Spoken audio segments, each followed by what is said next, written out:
There's another push by the usual suspects to cancel Margaret Court. Today's headline read, "New push to rename Margaret Court Arena." Really? We're doing this again? There's more. Calls are once again being made for Melbourne's Margaret Court Arena to be renamed in light of the homophobic and transphobic views expressed by the former tennis player. Not tennis great, not tennis legend, notice that.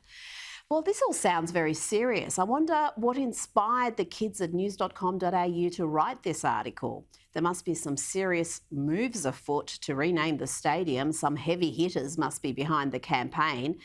I better read the rest of the article. Author and the chair of the Australian Republican movement, Peter Fitzsimons, asked his 125,000 Twitter followers whether they believed Margaret Court Arena should be renamed, with the majority of respondents voting yes. That's the basis for today's article? The tiresome pirate man doing a Twitter poll? Really? Peter Fitzsimons is still banging on about Margaret Court and has written more than 30 columns on Israel Folau, both devout Christians who believe homosexuality is a sin. But Pirate Pete is strangely silent when it comes to devout Muslims who are not pro the LGBT community.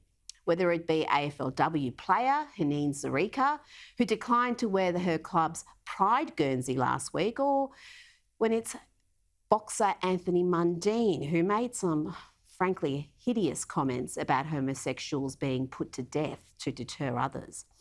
No, Pete prefers to focus his energies on the easy targets, the Christians who dare express their religious beliefs against homosexuality.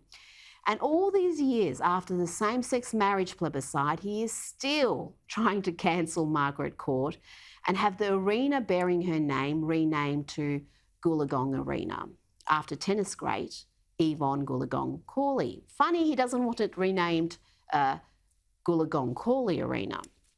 But in any case, have any of these miserable moaners bothered to ask Yvonne what she feels about this push? Are they even sure that she backs their activism? I don't know, but these comments from her might give us a clue. She said, "Margaret's my hero, great player, wonderful champion, and true professional in every way." She said that back in 2017 in the midst of the same-sex marriage debate. So I don't think Yvonne Goolagong Cawley is interested in joining Pirate Pete in cancelling Margaret Court. And talking about cancel culture, the left will claim that they are also victims of this phenomenon because today Whoopi Goldberg was suspended for 2 weeks from The View for her, frankly, again, utterly unhinged commentary about the Holocaust. But don't let them fool you. There was no groundswell of conservatives asking for Whoopi to be sacked or suspended. There were plenty mocking her, there were plenty correcting her, but I didn't see too many wanting her to be sacked. And Whoopi wasn't cancelled, and this 2-week break is merely a PR exercise by the TV network. Quite a clever one, really. It even allows Whoopi to play the victim when she comes back on air. Now, after initial daft comments, Whoopi issued what looked like a genuine apology, but it clearly wasn't because she was back on TV doubling down on the daftness. Well, see, this is what's interesting to me because the Nazis lied. It wasn't. They had issues with ethnicity, not with race, because most of the Nazis were white people and most of the people they were attacking were white people. So to me, I'm thinking, how can you say it's about race if you are fighting each other? Good Lord.